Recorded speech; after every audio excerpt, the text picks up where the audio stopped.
Okay, hello everybody. Macroeconomics. I think today uh, the last part with the content, and then we will summarize the lecture next week. So we are within the theoretical part, and we are talking about the neoclassical model, fully competitive markets, focus on real variables, and what we are looking right now at is the profit maximizing enterprises and the utility maximizing individuals. And the last time we have talked especially about the labor market, where we had a look at the profit, which is just revenue minus costs. And here for the labor market, we just focus on the labor costs, wages times labor, and revenue is price times quantity. And keep in mind that now prices, although they are fully flexible, we are in a fully competitive market. So every single individual and every single enterprise has to take just prices as given, and then we obtain, after we have derived demand and supply in equilibrium, we obtain then the equilibrium prices. Yeah, and then we obtained for the labor market that we have the derivative of profits with respect to labor has to be equal to 0. And this means in the end that the marginal product of labor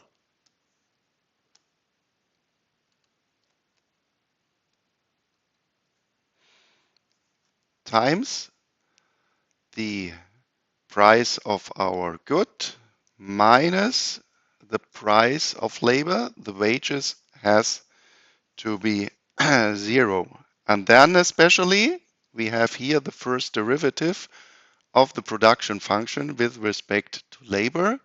And since f of L has this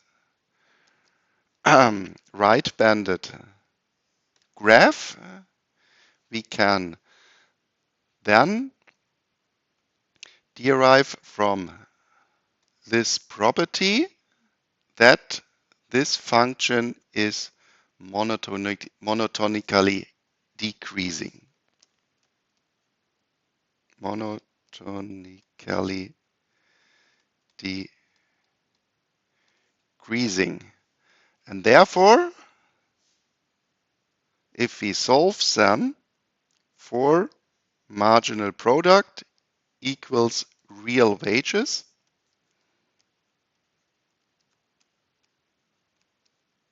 this is just the same as this equation from above, that then we can say that since this is monotonically decreasing, that we obtain a falling labor demand with respect to real wages.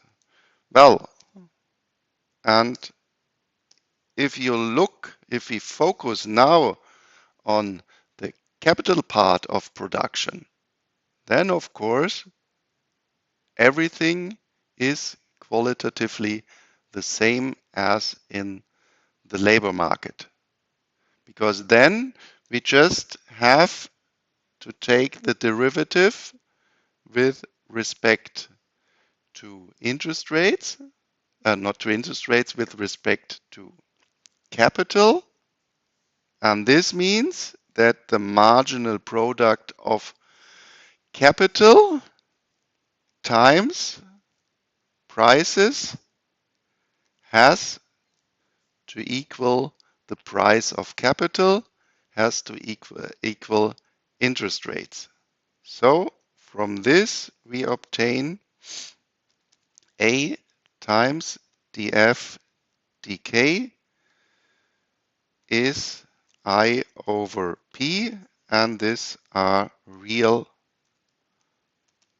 interest rates. Here you can compare this with the Fisher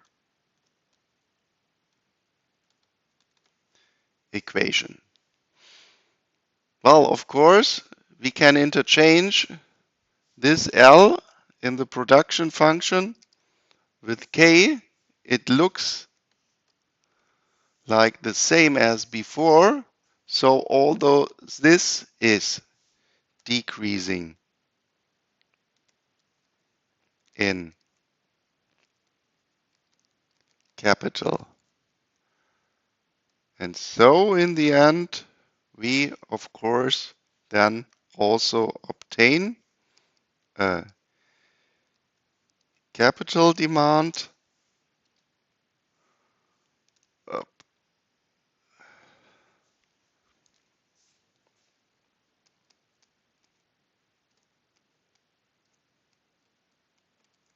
function depending on real interest rate, which is falling in real interest rates.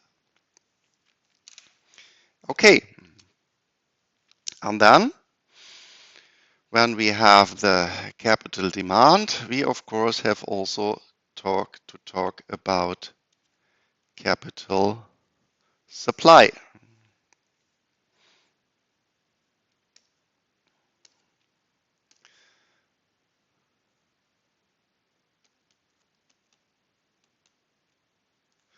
And how do we obtain capital supply? This is again from profit from utility maximizing individuals. And now we look at the utility U of C0, C1, utility C0, consumption in T equals 0, so to speak, today, and C1, consumption in T equals 1, and this we can interpret as consumption tomorrow.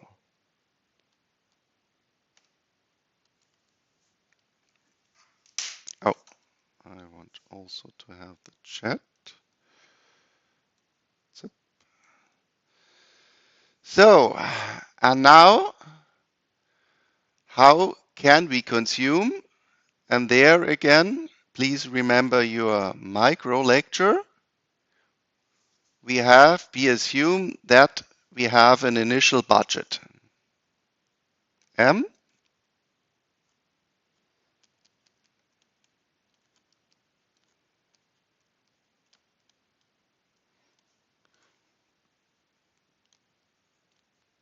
And think about €1,000 per month you can spend. Well, what is your decision? You decide how much do I want to consume today? So my budget equals my spending for today consumption. And what do I do with the rest? There, think of the circular flow. The rest, private households, I am saving. So I divide my budget in consumption today and savings today. As 0,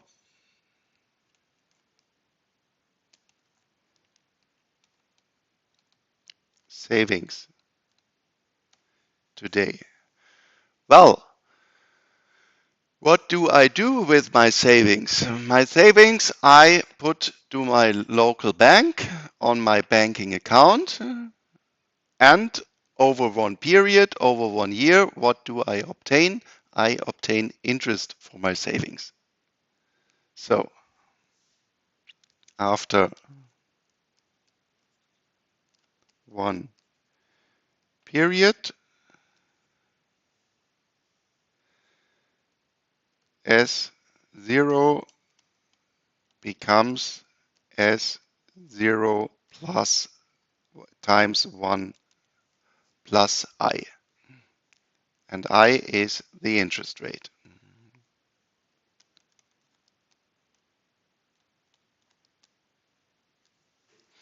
Well, what do I do with my money in one period, with my money tomorrow? Well, I just consume it. So saving some money today means that I have money for consumption tomorrow.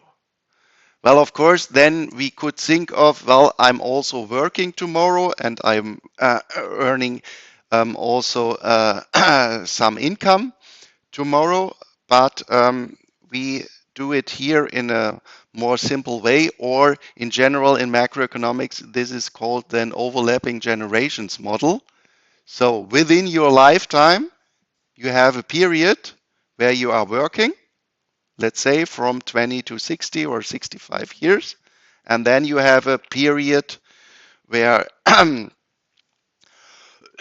you are not working anymore when you are old, and then you have saved during your times when you have worked, giving this to the capital market, to your bank, having some life insurance or whatever, and then you have your income out of your savings during your working period. So therefore, we assume that we are not working anymore in the future tomorrow.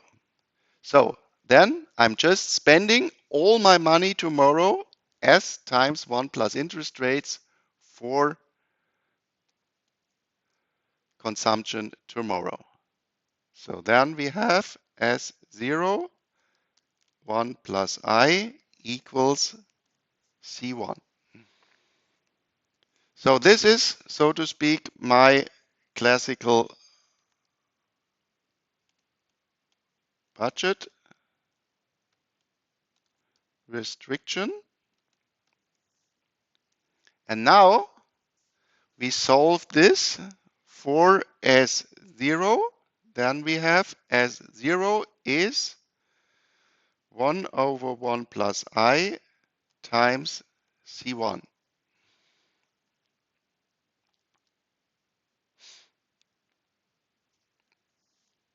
And so to speak, what we have here is just the present value of consumption tomorrow. See, here I have this so-called depreciation factor. Present value of consumption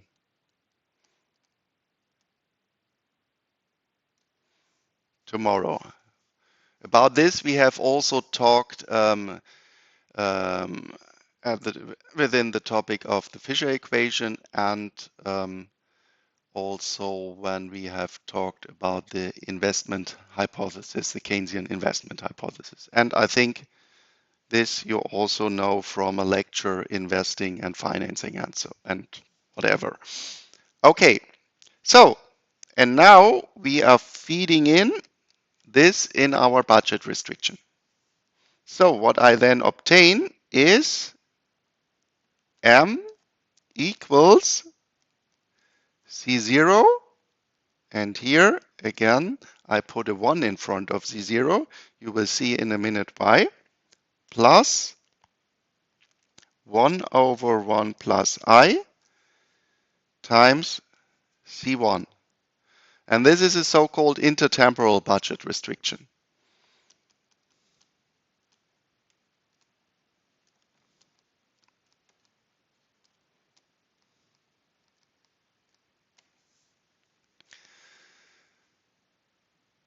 And what do I do now as an individual and as an individual?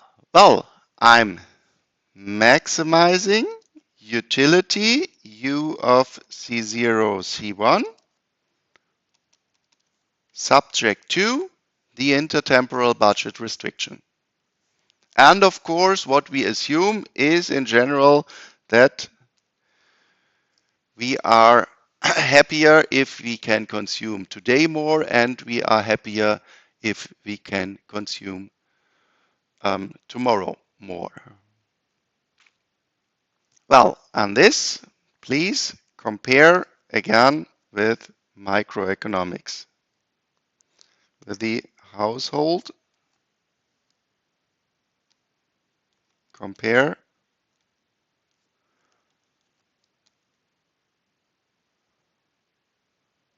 optimum. There in micro, you have maximized U of x1, x2 subject to m equals p1 x1 plus p2 x2.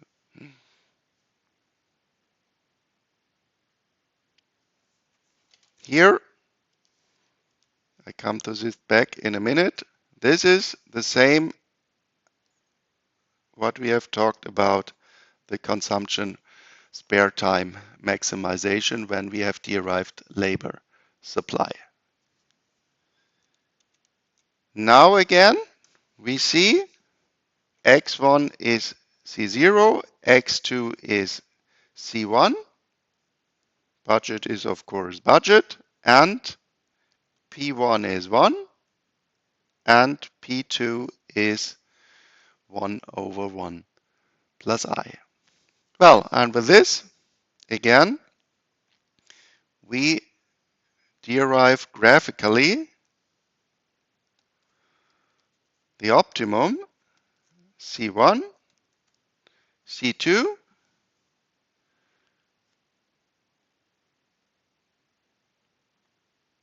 budget restriction. There in microeconomics, you had real income M over P1 and M over P2 at the cuts of the vertical and horizontal axis. P1 is 1, so, C0 here, sorry. P1 is 1, so of course the maximum amount I can consume in t equals 0, the maximum I can consume today is spending all my money for consumption today. So here I have just m. In the other way around, what is the maximum amount I can consume tomorrow is just saving today my whole budget. This increases with the interest rate, so maximum amount is here just m times 1 plus I. Then, in difference curve, somewhere here, maybe I have my optimum.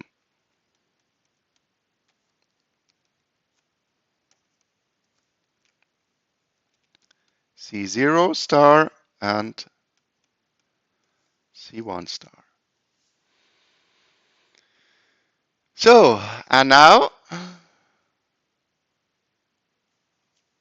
what happens?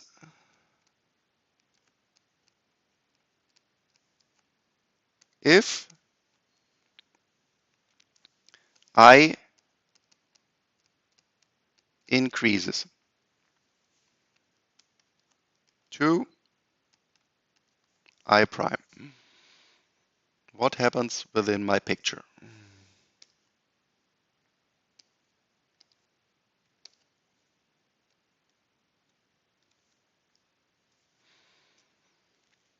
Where do I find the interest rate? Yep.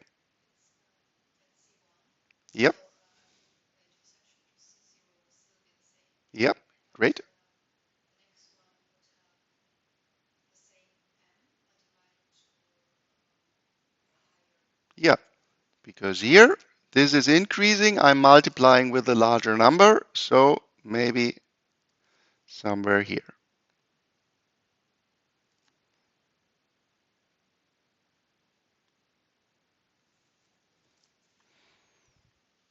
M times 1 plus I prime. So where do I find my new optimum? Well, somewhere right of my starting optimal indifference curve. The upper right is the better area.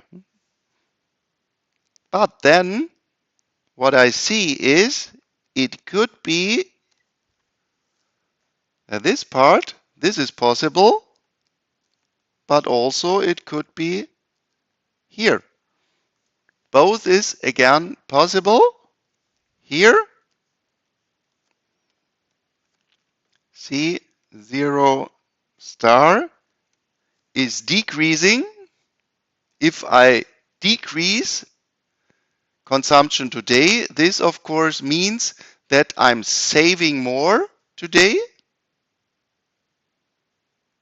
And this is maybe the situation which I directly think about, because interest rate is now higher, so it is more attractive to save because I earn more money due to a higher interest rate.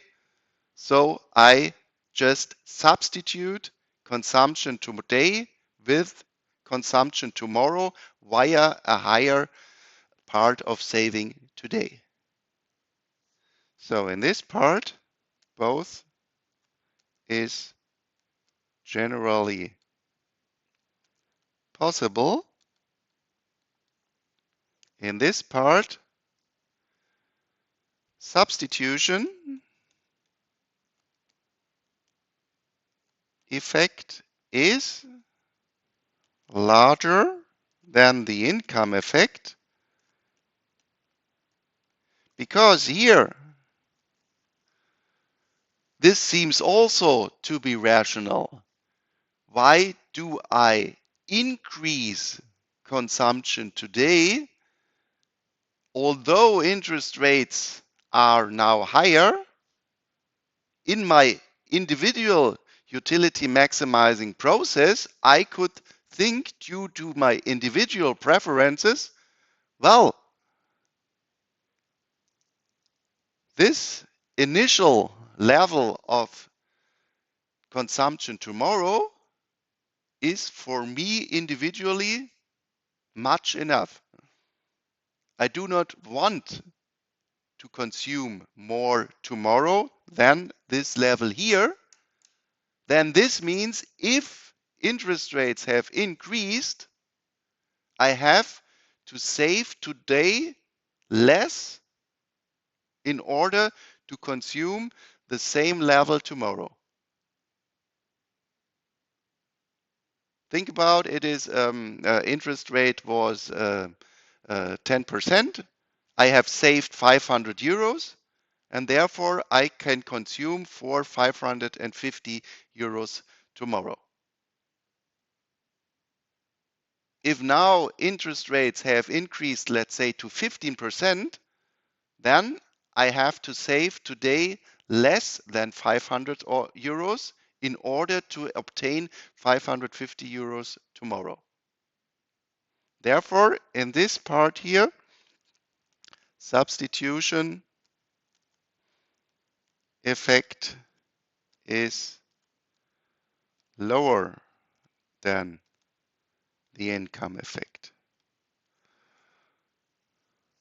Well, and then unfortunately, here I have the situation that the price for consumption tomorrow, or I also know that in an economy, what do I do with my savings? I'm financing my capital. So interest rate is, of course, as we have talked in the maximizing profit maximizing process of the enterprises. Interest rates is capital costs. So if this would be in general the case in our economy, then capital supply would increase, would decrease, sorry, with increasing interest rates. Well, but we want to have this dependence here that capital supply is increasing with increasing interest rates. Well, and there, compare with the labor market, we again look at the income distribution in our society. And then again, we can say we have more poor people than rich people in our society.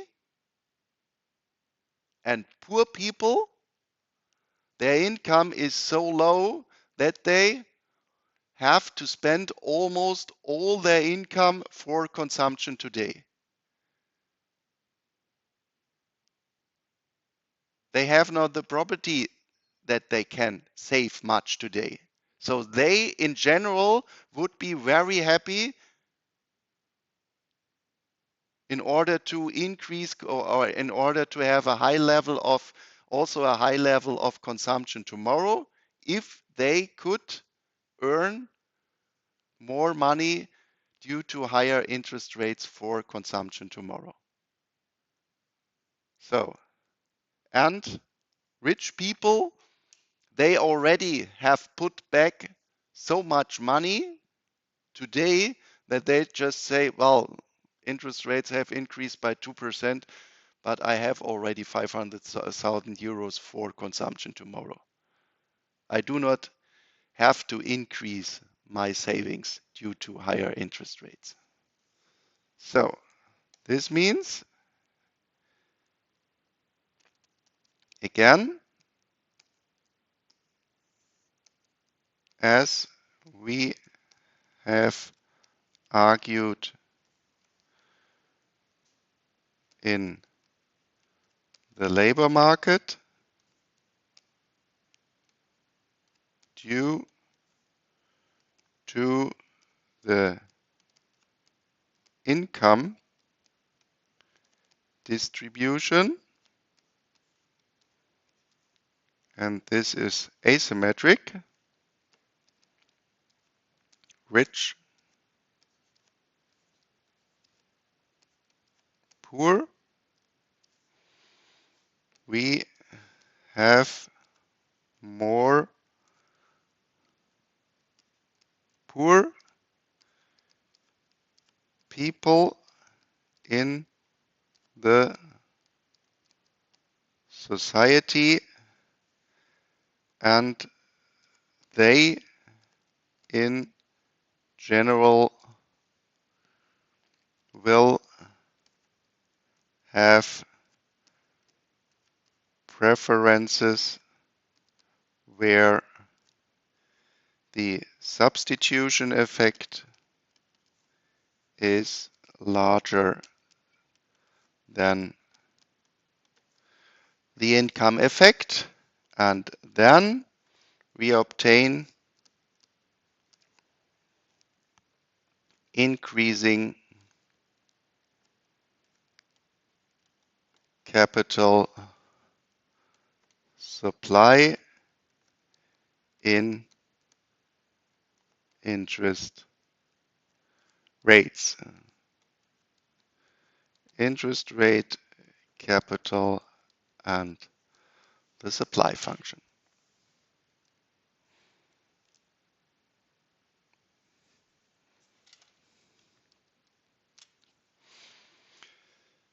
So, and in order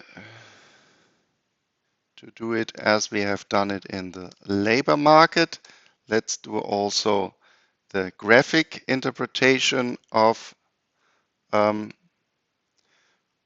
profit maximization. This is then capital market, capital, demand. There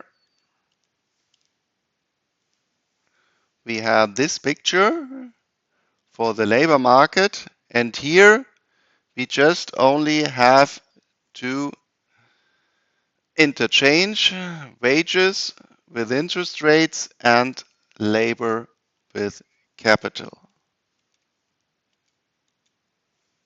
So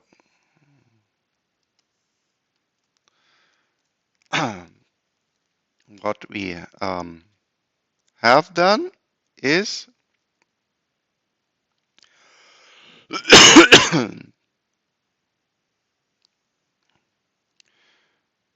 production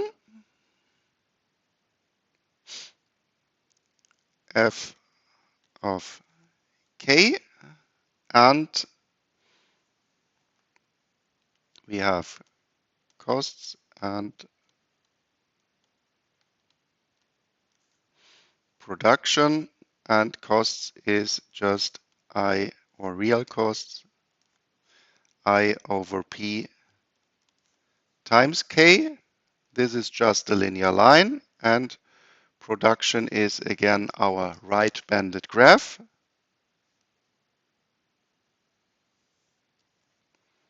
I over P times K. So this is costs. This is production. The difference is our profit. So we are seeking where is the distance between cost function and production function is where do we have the largest distance, and this is of course where again the slope of both graphs is the same. So this is K star of I over P, and if now I increases to I star, what happens? Well, the slope of our cost line is increasing, so it will become steeper. Maybe this one, I star over P times K. And due to our assumption that we have positive but decreasing marginal products in capital, this right banding graph, the optimum part is now moving to the left, where again the two slopes are the same and we have parallel lines. So this is then K star of I prime over P, and again increasing interest rates means lower capital demand. Increasing interest rates means lower capital demand. I over P, capital, and decreasing. And putting this together, we have then the overall equilibrium I over P, capital demand is decreasing from profit maximization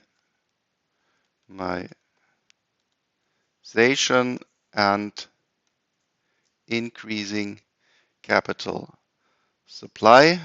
Oh, I think I called it KD and KS, and this comes from the intertemporal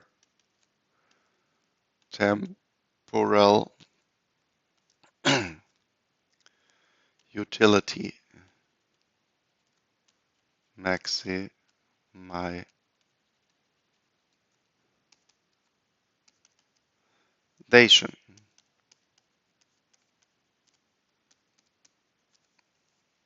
And this is the equilibrium at the capital market.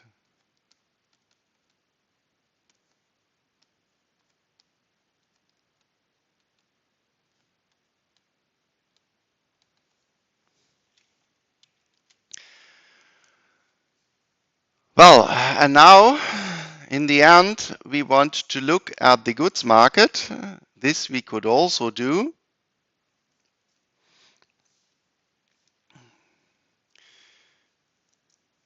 But if we look at the whole economy, then if we look at the whole economy, we will find also another property that since all markets have interdependencies, we can say if one market we have an excess demand, that then that at other markets this has to be equalized, that their supply has to be higher. And if we look at all markets together, then we have to say, as we have seen it in the circular flow, there we have looked at every sector, and then we said the circular flow axiom means that at every single sector, household, enterprises, government, all inflows have to meet all outflows. And this means if I have done it for my 4 sectors, then the 5th sector in the circular flow, their inflows and outflows has to be automatically the same. And so we can say it also interpreting our sectors from the circular flow now as the different markets, labor market, capital market, goods market, and so on in our economy, that all excess demands has to equal to 0, or if n minus 1 markets, overall we have n markets, if n minus 1 markets are in equilibrium, then automatically also the last market has to be in equilibrium. And this observation was firstly made by Leon Walras, an Swiss economist or French Swiss economist in the 19th century, and therefore it is called the Walras law. So compare this with the circular flow. And therefore we can say, if we say in general we have these 3 markets in our economy, labor market, wages,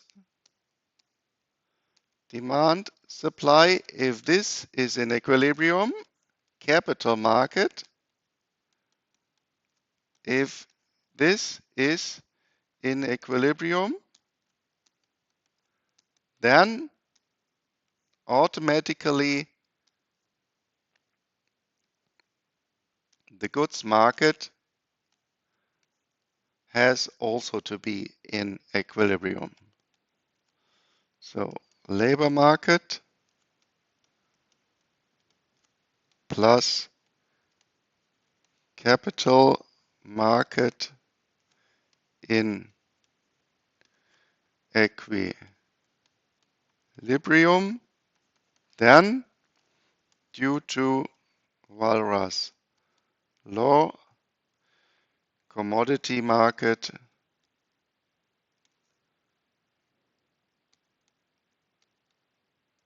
has also to be in equilibrium.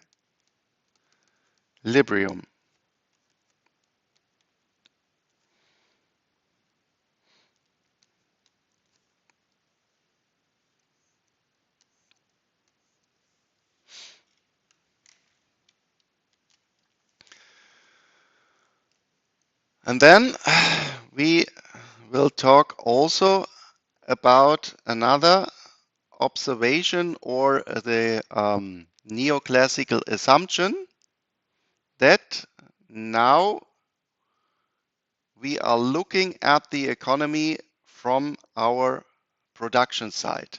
And about this we have already talked when we have talked about the long-term aggregate supply curve. And this is called the so-called Say's law. Jean-Baptiste Say was also economist, politician in the 19th century, and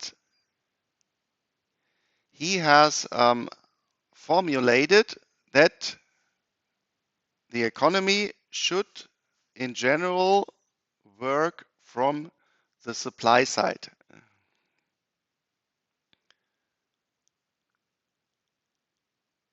And this means that if we start production,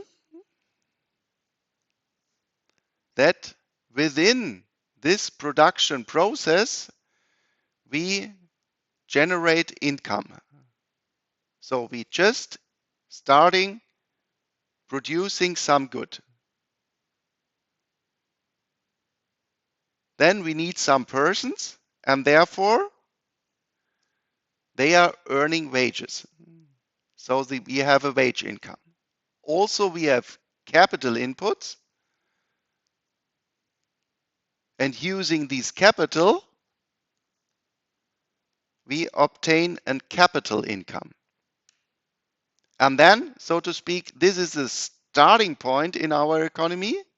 What we are doing now with our wage income and capital income, we, so to speak, go shopping. We are buying other goods. So this initializes another production. And again, there happens that we have capital and labor income, and so we have initialized the process of production within our economy. Compare this with the Keynesian view. There we said at first we have our consumption and investment plans, and therefore, due to our demand plans, we start production. Here, we start with the production. This means that we have factor incomes, and then the rest is initialized. So this is, so to speak, just the opposite view how we explain what happens within our economy. Well, and then we can ask, why do we call this classical or neoclassical? This is in the 19th century, especially, of course, in Europe. How do we call the period in the 19th century?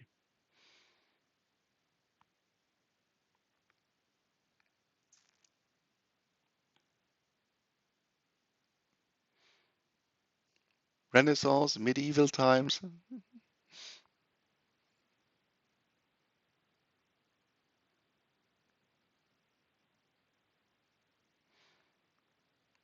1850. How do we call in your history lessons in school when you have talked about 850, 860. How did you call this time?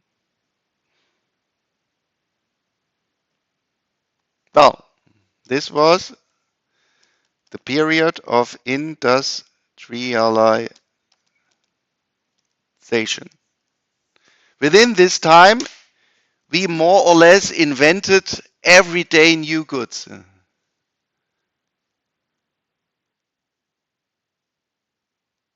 Just in the end of the 18th century in Great Britain, we have invented the steam machine. So this is the period where we really could use energy to produce many, many goods. So this is more or less the period where what we today call consumption just started. Before this time, we had to spend 90% of our working time just to have as much to eat as we need for tomorrow, that we do not have to starve. Now machines could do many things for us, and therefore in this time the modern consumption process just started. Well, and this means we have just a new product, then we just buy it. So this means in this time we can say the supply of some good initialized automatically the demand. Think of it within this, I think in the 1870s or 1880s, Coca-Cola was invented. There was no market analysis that we need a very sweet drink. It was just invented, and there was enough money that many, many people started to buy Coca-Cola. So the supply of a good just initialized the demand of the good. Well, and then since we assume fully competitive markets, totally flexible prices, that everything moves very, very fast to equilibrium. And then we can say, given this equilibrium wage rate, then L star, so many people are working for this equilibrium wage, we can say that there is no involuntary unemployment. It is just due to our preferences, due to our consumption spare time decision. Labor markets are in equilibrium. Then this is just the preferred level of employment in our society due to all individual preferences. And therefore, we call this the natural unemployment.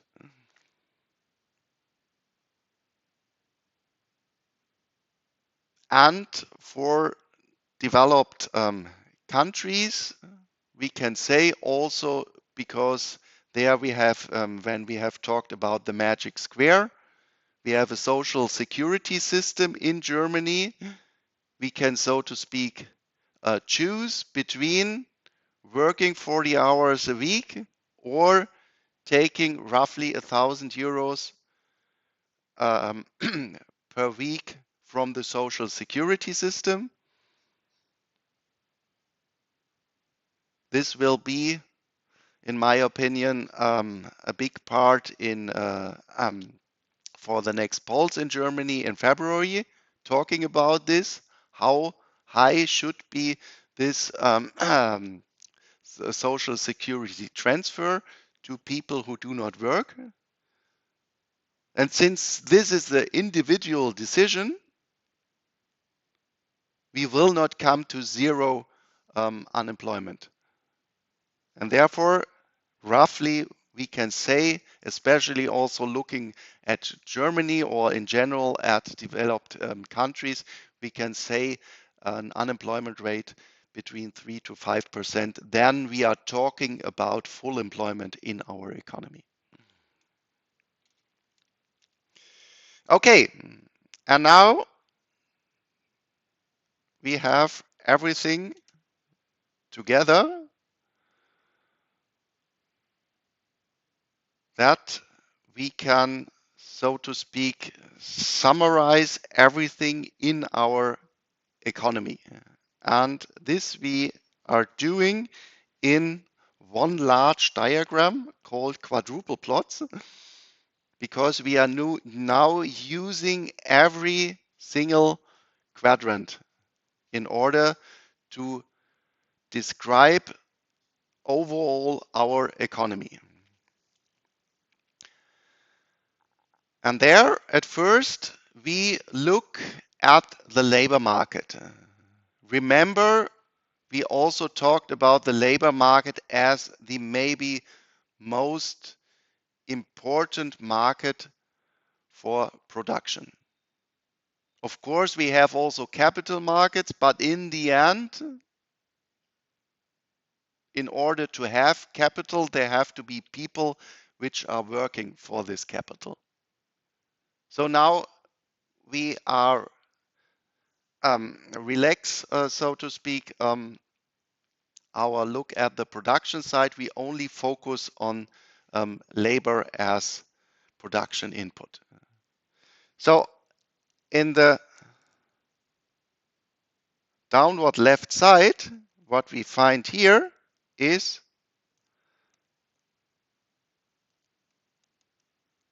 the labor market. Here, going to the left, this is real wages. And downward, we put the labor amount.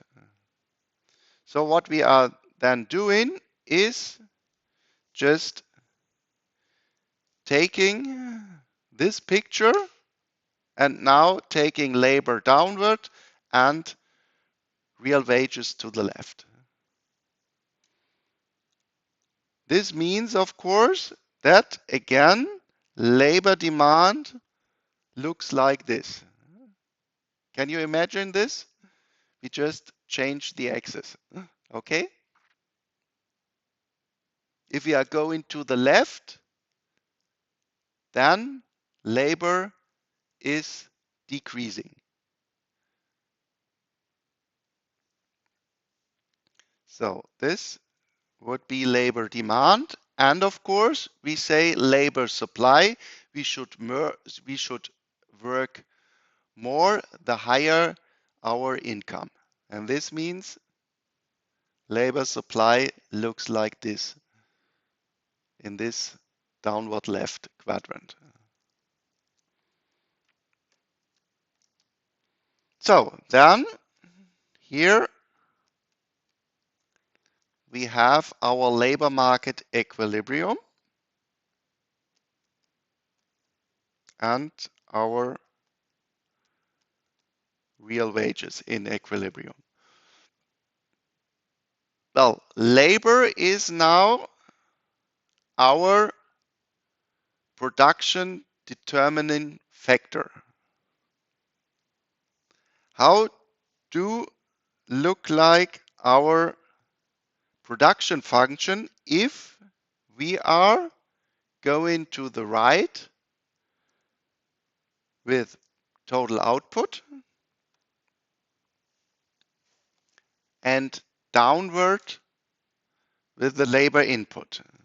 There we have talked last week about the neoclassical production function.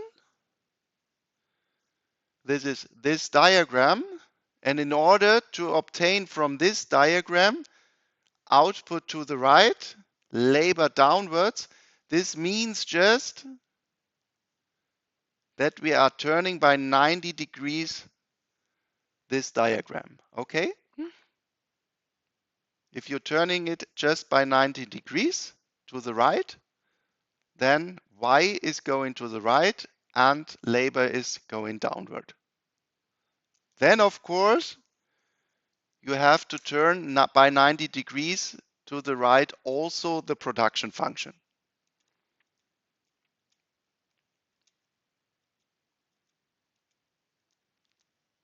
This means our production function looks like this. Labor in equilibrium is now determining our output.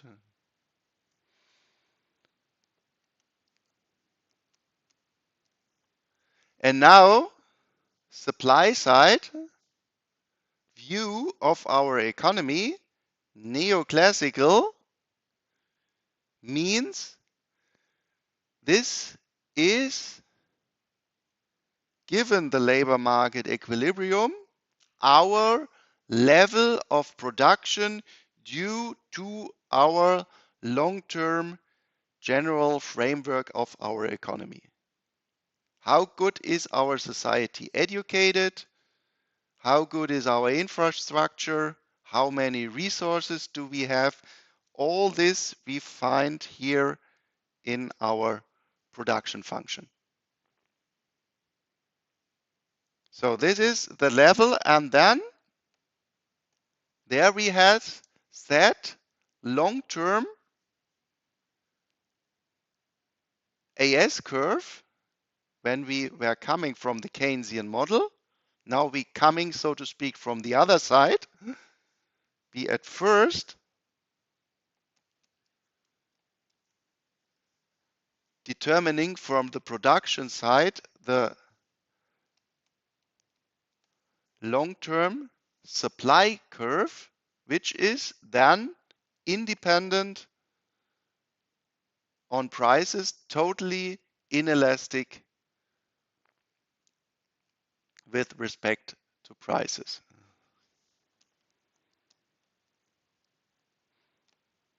Totally inelastic with respect to prices. P, then a vertical line. Well, this is supply. Now, in this price quantity diagram, we need a demand, and therefore we call this the neoclassical synthesis. And from our Keynesian model with flexible prices, we had derived the aggregate demand curve. And this was falling in prices. YD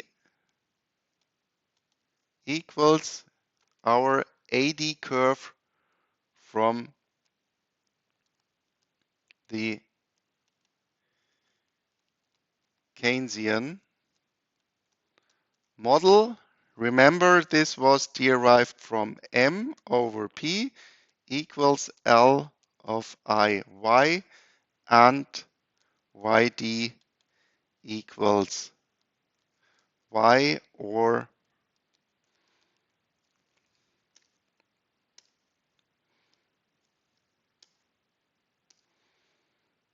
I equals S. 2 weeks ago, we had derived our AD curve. If you go back in the lecture or you remember it. Well, and then of course, this determines our price level.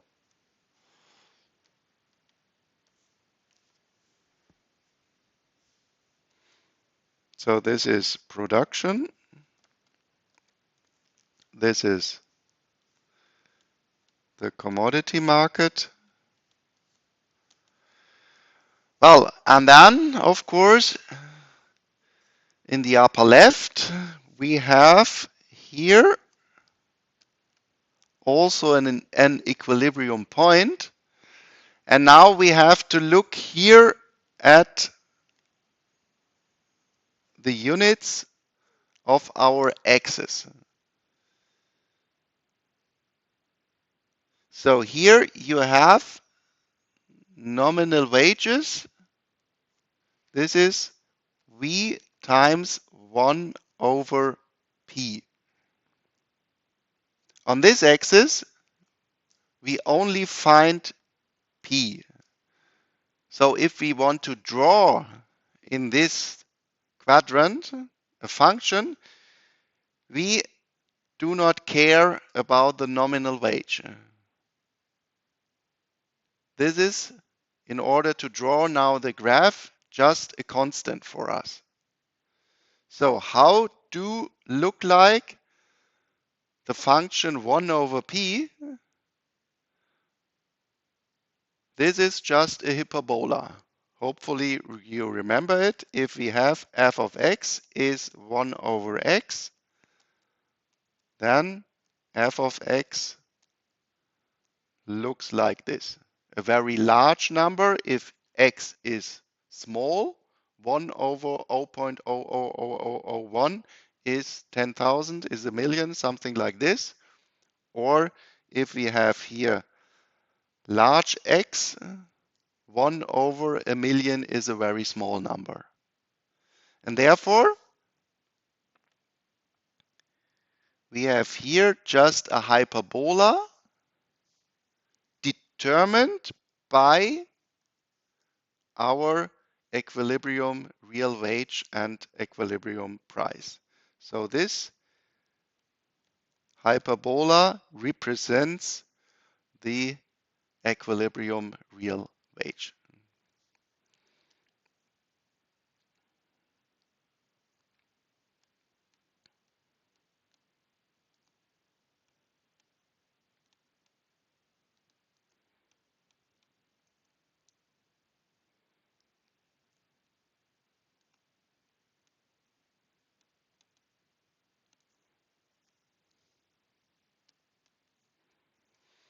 Okay, and this is now our overall equilibrium of the economy.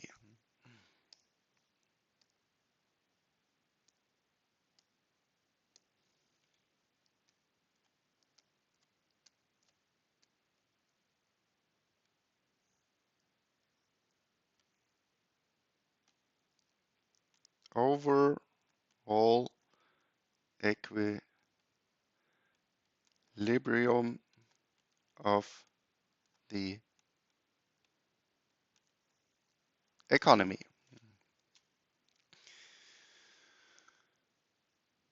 So in the next slide, but today I was quite good drawing all this. I think you can recognize it, but on the next slide I put it in yeah, maybe better way.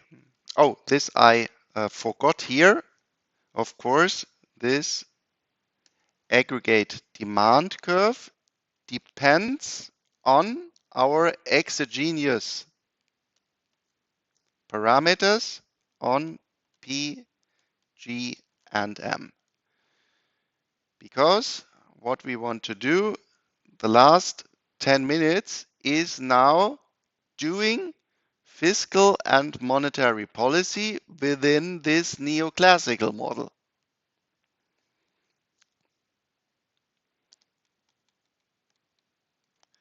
Fiscal policy. What meant fiscal policy? Increasing G.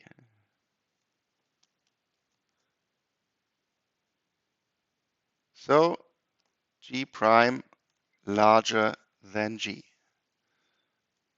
Let's do it in green.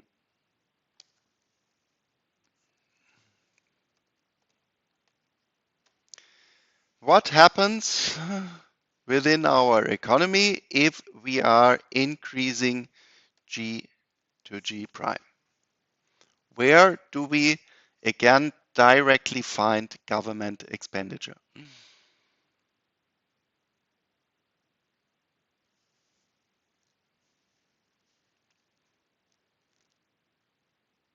Again, as we have done it also and in the analysis of the Keynesian models, we just looked where in which curve, in which graph we directly find our variable. And if we have identified this curve, then we analyze, is it moving, is it turning, or something like this? And then going through our overall economy, what happens then? So in which curve do we directly find government expenditure? Yeah, yeah, yes. So here in aggregate demand, and what happens with this aggregate demand curve if G is increasing? Maybe you can go back in your slides and then you find it.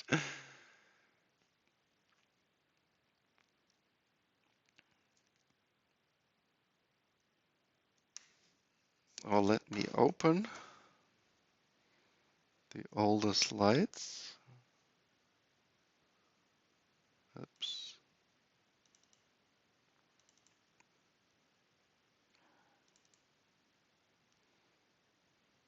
I think here it should be the case.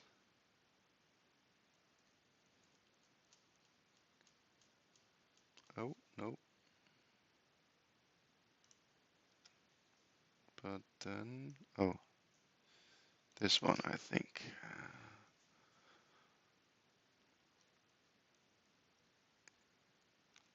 ISLM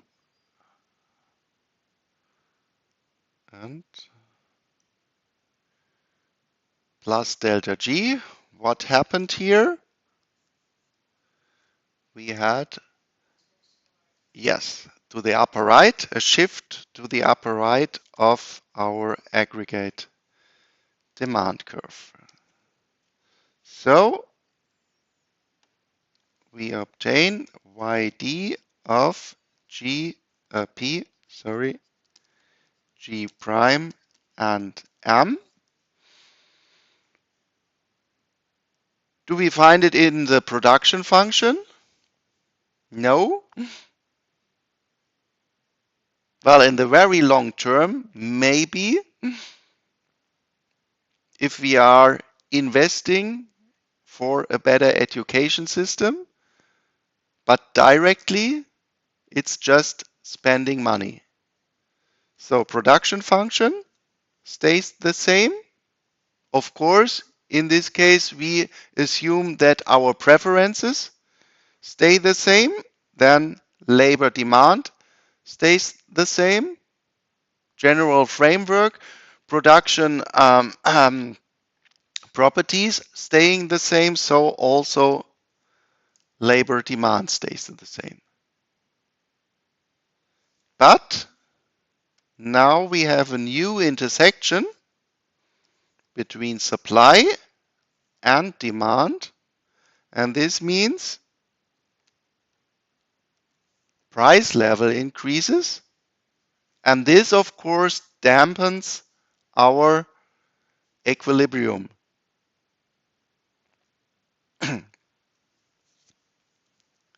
Real equilibrium wage. So in the upper left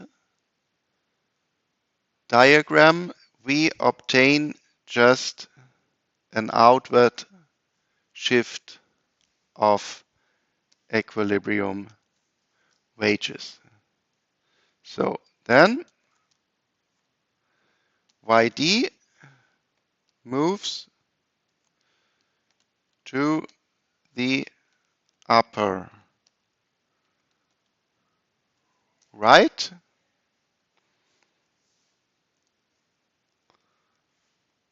No other curve changes, only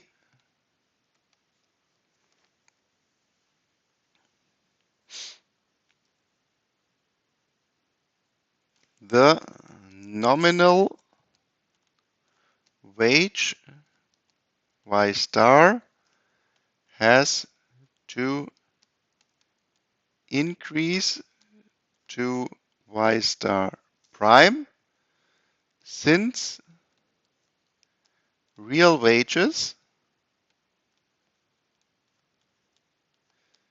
determined by the labor market has to be the same. So yd to the upper right, and this increases p star to p star prime. This I forgot. So y star prime over p star prime has to be still the same as y star over p star. Though in the end, only prices have increased. Well, 3 minutes left. Let's take then red, monetary policy.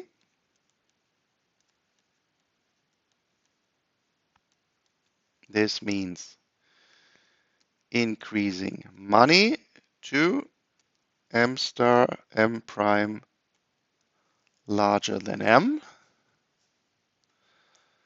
I think we can go a little bit faster through this. This we have also discussed in the Keynesian model. This also shifts just the AD curve to the upper right. Oops.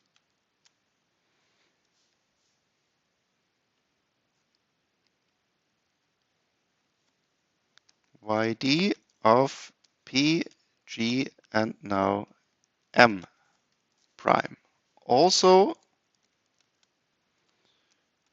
shifts only YD to the upper right. Everything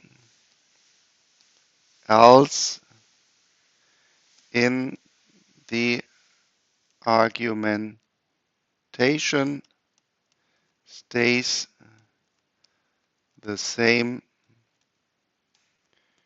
compared to fiscal policy.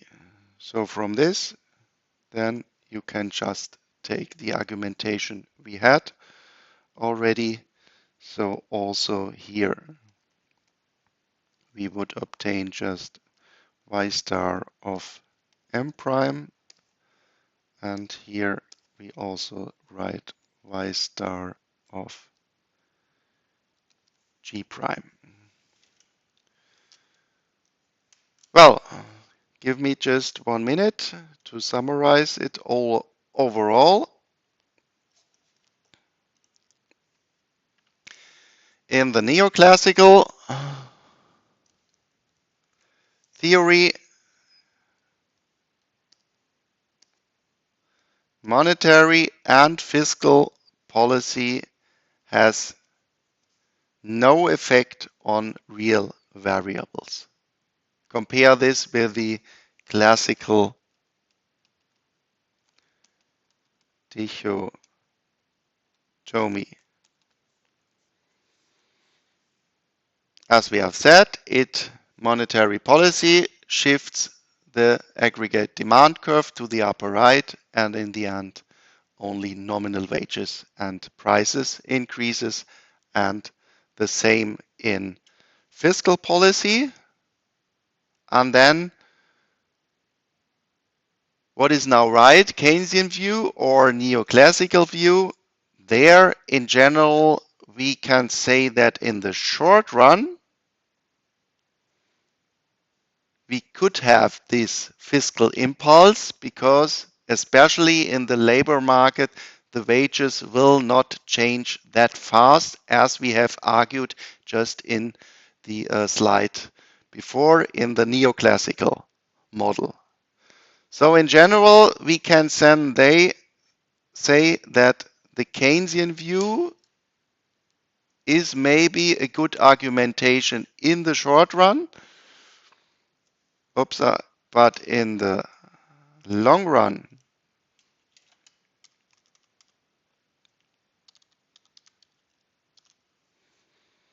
there we should not be surprised that in the end prices will react.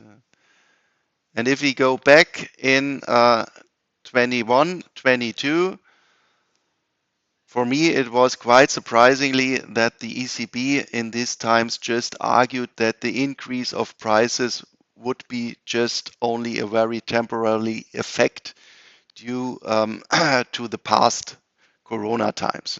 There, my argumentation was really we are shifting now from the Keynesian perspective to explain our economy to the long run perspective of the neoclassical effects. So in the end, we cannot say there is the right or wrong or the true model. We always have really to analyze the specific situation of our economy. Okay, then we are done, and maybe you can think about the last slide. These animals here, what do I do with these animals within an macroeconomic lecture? But about this we will talk then next week in the end of the lecture. Thank you very much for today.